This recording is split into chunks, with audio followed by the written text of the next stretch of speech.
All right, so what I have in front of me here is something that I'm fairly certain you have not seen before. And I have not seen before, actually. Inside this package is our best look yet at the iPhone 15. Yeah, that's the next iPhone, the iPhone that you may have seen leaks and rumors about, but you haven't actually seen something manifested in reality that you can hang on to. That's what's inside of this package here, is the closest look yet at the next generation iPhone and the changes that are likely to happen. Now, I can't guarantee that this is exactly what it's going to look like. I've been told that this is what it's going to look like, and it is backed up by a number of rumors and leaks that you've probably seen floating around. What are those rumors and leaks, and what do they indicate? A lightning port to USB-C, finally.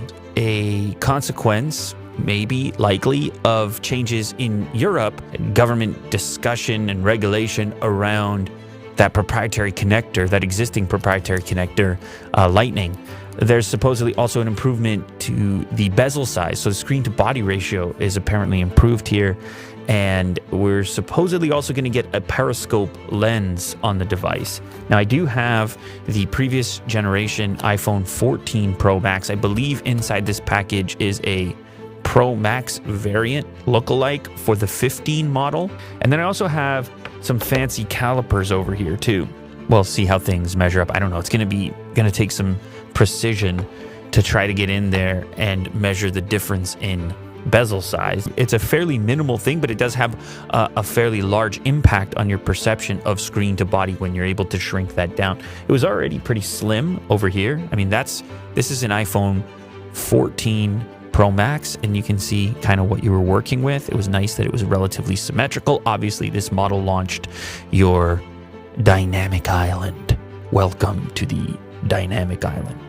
But apparently this is going to get even better on this new model. So let's go ahead and see what we're working with. Also, I should mention at this point, if you want to learn about anything iPhone 15 related before Apple announces it, make sure to subscribe to this channel, because this will probably not be the last video, and it probably won't be the last mock-up that we deal with.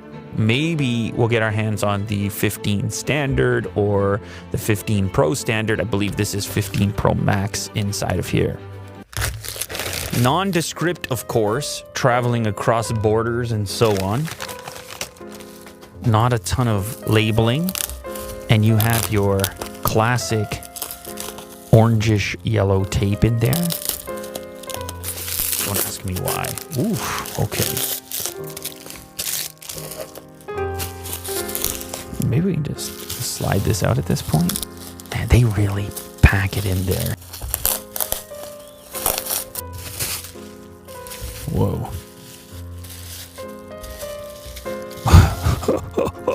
The drama and the velvet bag over here. Okay. Some strange paperwork. Excuse me, what? Ooh, I feel some clicky buttons in there. Ooh, there you have it. We have a big sticker on the back, and you know what that sticker is doing? I'm surprised I was able to get that off cleanly, but look what it reveals. Yeah, that's right. That right there, that is an Apple logo. It's kind of tough to see, but that is there. And what's interesting, we have an extremely matte finish on the back. Like, more so than the previous model. Extremely matte and almost grippy texture. Pretty much identical to the previous model as I hold them up there. So you do have a rumor of a periscope lens, but there's nothing I can tell from this model that indicates that. Those two camera layouts look pretty much identical. I think we're going to have an identical height measurement, an identical width measurement. Yeah, that pretty much looks to be the case. The other thing I'm noticing about this model, the edge is not your regular polished, it's more of a brushed look. Almost like brushed aluminum or some other type of brushed metal. I know there were rumors of, similar to the Ultra watch, that you would have maybe some other metal in use and maybe a brushed look like this. So that seems to be indicated here by this mock-up. On this side of the device, our power switch remains in the same location and nearly identical, maybe slightly smaller. That's a bit odd.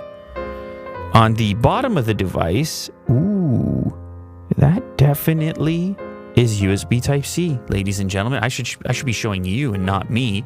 So the bottom one is obviously the 15, and this is the 14. And if you look closely there, you can see that the 15 model has a little pin in the center, which if you've ever looked at a USB-C cable before, you know that you have that hollowed out center portion that the cable fits around, as opposed to the lightning connector like we currently have on the iPhone 14, all the 14s and dating back forever. It fits inside, but it has no central cavity. So that is what your lightning port looks like. And then you can see that pin inside and the slightly different shape.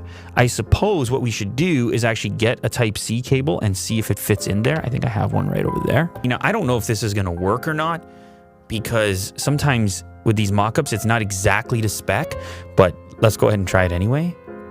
Oh, it's a perfect Type-C fit. Ooh, so how about that for news? As far as those manufacturing these things early in China, they are convinced, and I have reason to believe that they know what they're talking about, because they are already in production around things like cases.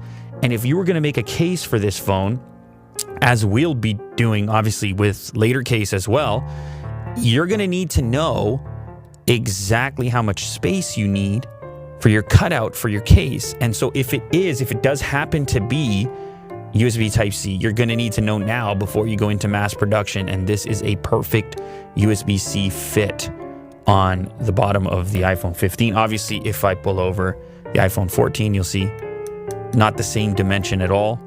You're getting no action there on the Type-C. So that's lightning. So that's kind of big news in and of itself, and it's a thing that people have wanted for a while. And no more proprietary connector. Was it the legislation in the EU? Was it some other reason? Were they going to do it anyways? There was rumors of a portless iPhone. And this unlocks some things for you. It unlocks the ability to get your faster charging rates, what type of charger they put out, and just how fast this thing can actually recharge. On this side of the device, there were rumors here, an actual kind of capacitive button, a solid state button, instead of physical buttons. Like it might be something similar to the trackpad on the new MacBooks. But then that rumor quickly fell out of favor, and people seem to agree, including the manufacturer of this, that on the iPhone 15, we're going to have dedicated volume buttons similar to the previous version. However, in this case, they've made it one uniform rocker as opposed to individual buttons. I don't know if we're going to see that on the final version of iPhone. That's an interesting choice that it's inside of this demo. Take that with a grain of salt right there. I don't know. I don't really care one way or the other. Like maybe from a design perspective, you have a strong feeling about that, but the rocker functions almost identically to the individual buttons. There's separate clicks on each end of the rocker. I guess there's arguments in either direction. SIM tray is in the same location, and here is your other change, right up near the top. So the legendary switch from previous generation iPhones is gone. It is now a button, and it may very well function as an action button, similar to what we saw on the Ultra Watch.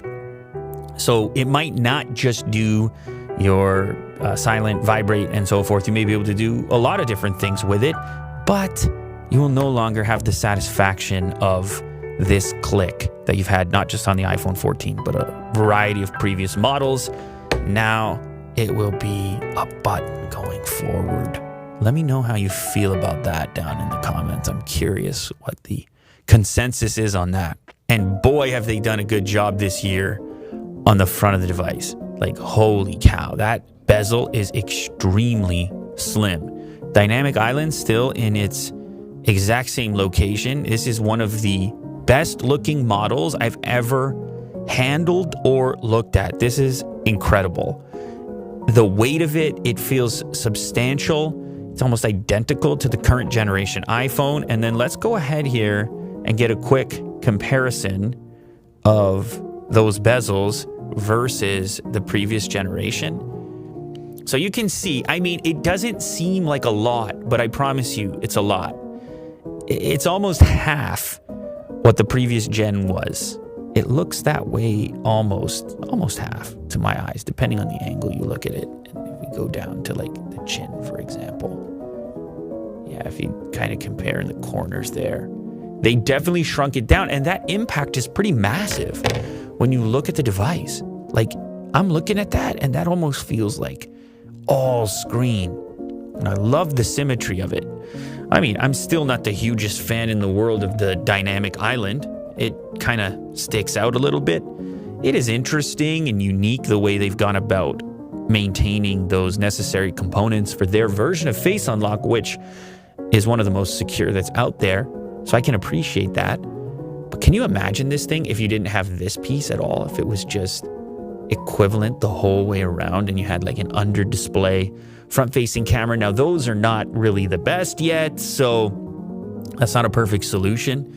The quality suffers, and a lot of people on their iPhones love to use their front-facing camera, so I'm not sure people would go for it. But just imagine how minimal that thing would look if you didn't have any dynamic island, but instead just equivalent bezel, tiny trim bezel the entire way around.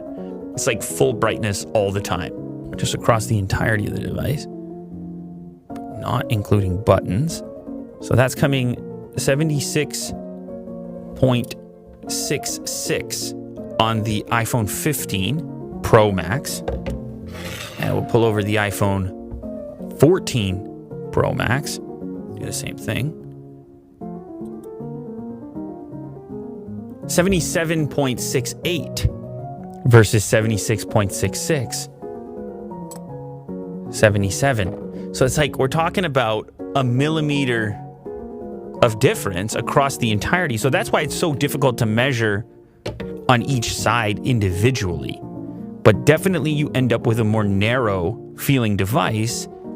And that's good because when you look at the aspect ratio that Apple's using, sometimes these things can feel a little bit fat in your hand. And then reaching the far side of the screen can be a difficult task.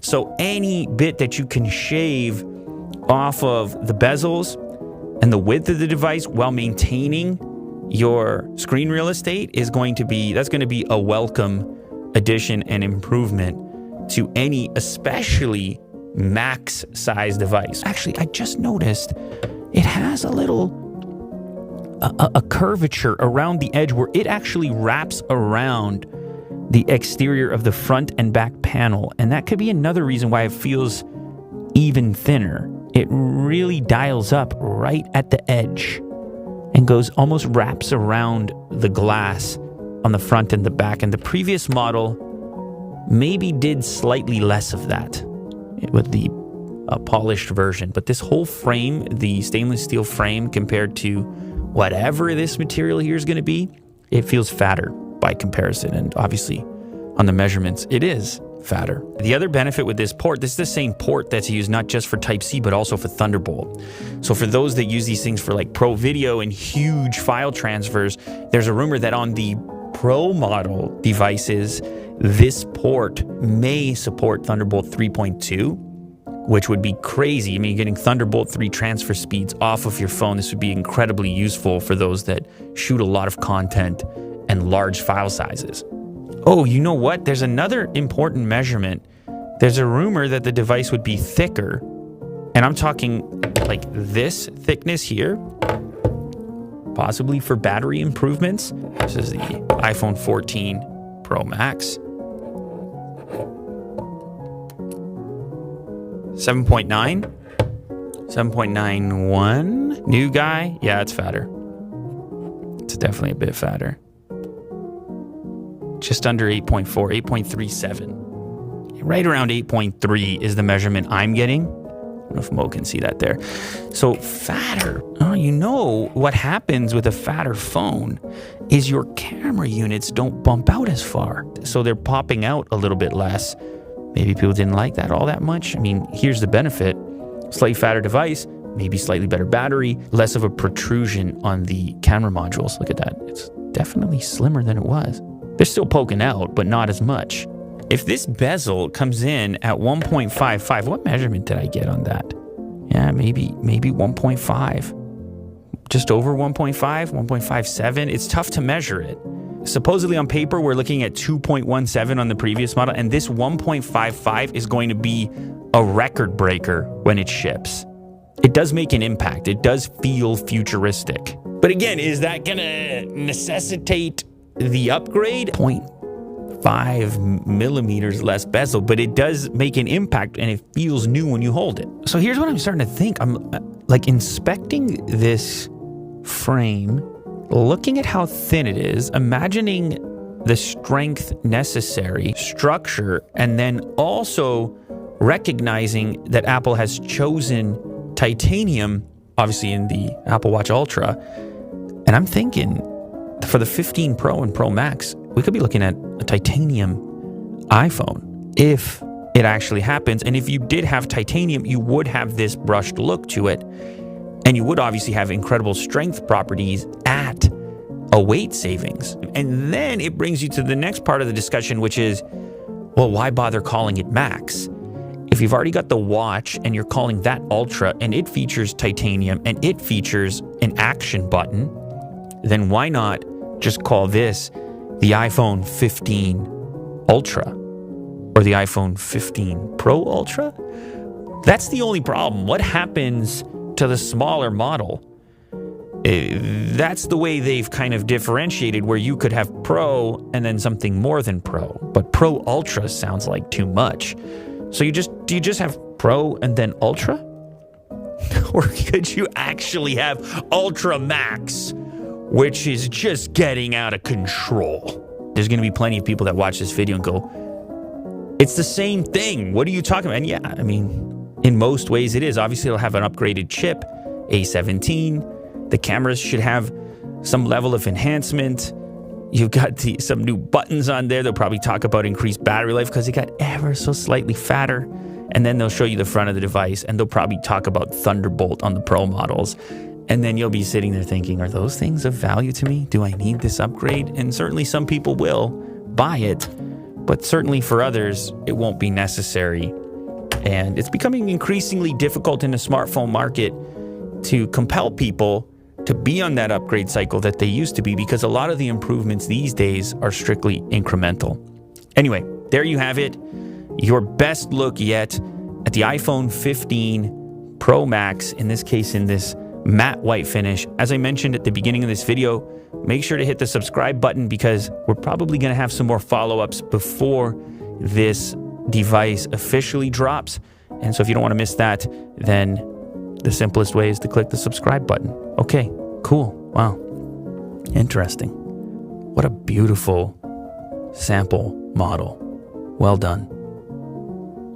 Now, no matter which version of iPhone 15 you choose to go with, or maybe not even a 15, could be a 14 for that matter, none of them are going to come with any charge brick. So that's where our wonderful partner at Anker comes in, because they have so many solutions and in many cases, cost savings compared to trying to pick up these charge bricks from Apple themselves or even other companies. And then obviously they have a tremendous track record. Are you actually going to throw things at me? We have a few options here. This one is kind of a one charger to rule them all. It's a GaN Prime capable charger. So this thing's going to deliver enough power not only to juice up your new iPhone 15 Ultra Max, probably your laptop Ultrabook and your tablets. And since the new device is now featuring USB Type-C and fast charging, this is going to be one way to take advantage of it and to only carry one cable with you for all of those devices. So one Type-C cable, one beautiful charge brick like this one. And this is 150 watts. Good Lord. This is obviously the premium option of the bunch. You don't need to get this carried away, but if you want one charger to rule them all, this could be a way to get that done.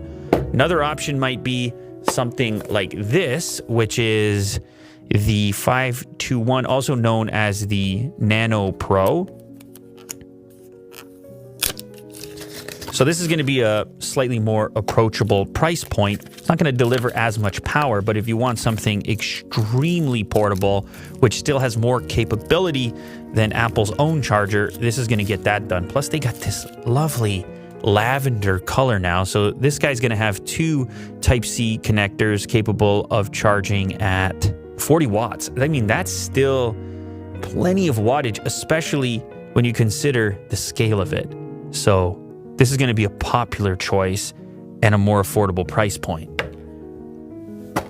Nano Pro, and this one feels even more portable than the last and likely the most affordable of the bunch. Look at this little guy. This is one of my favorite chargers around here. I have tons of these things at home. This is, you pop it in the pocket.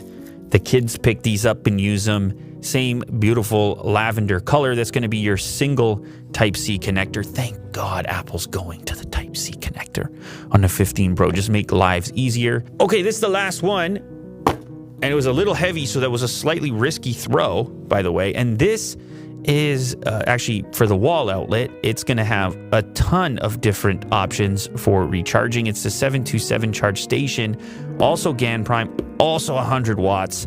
You have 2 USB Type-C, 2 USB-A, obviously 2 AC ports. This is going to be a beautiful thing to live near your desk, as an example.